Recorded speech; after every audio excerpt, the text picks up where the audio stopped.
রফতানি করা ভারতের ৫ শতাধিক পণ্যে ক্যান্সার সৃষ্টিকারী রাসায়নিক ইথিলিন অক্সাইডের উপস্থিতি পাওয়া গেছে। চলতি মাসে একই উপাদান মেলায় ভারতীয় দুই মশলা কোম্পানির পণ্য হংকং এবং সিঙ্গাপুর নিষিদ্ধ করার রেশ কাটতে না কাটতেই ঘটল এই ঘটনা।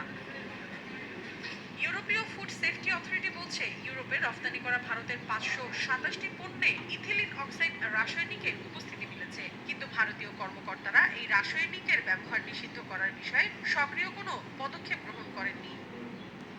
বুধবার ভারতের প্রথম সারির সব গণমাধ্যমে জানানো হয় এ তথ্য।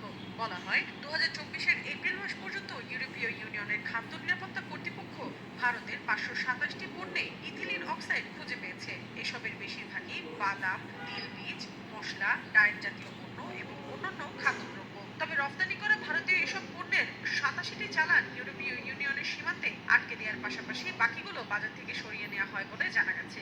বিকাশে কম খরচে ক্যাশ আউটের লিমিট বেড়ে ৫০,০০০।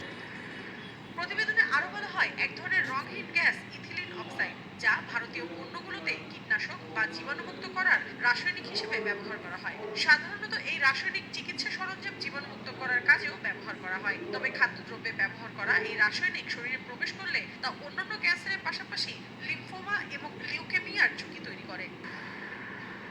ইউরোপীয় ইউনিয়নের সদস্য দেশগুলোতে খাদ্য নিরাপত্তা নিয়ে কাজ করা সংস্থা rapid alert system for food and feed RASFF এর তথ্য অনুযায়ী ৫২৫টি খাদ্যদ্রব্য ও ২টি ফিড পণ্যে রাসায়নিকটি পাওয়া গেছে। এর মধ্যে ৩৩২টি পণ্যের উৎস দেশ ভারত, আর বাকি খাদ্য পণ্য অন্যান্য দেশ থেকে গেলেও সেগুলোতে ভারতের ট্যাগ ব্যবহার করা হয়েছে।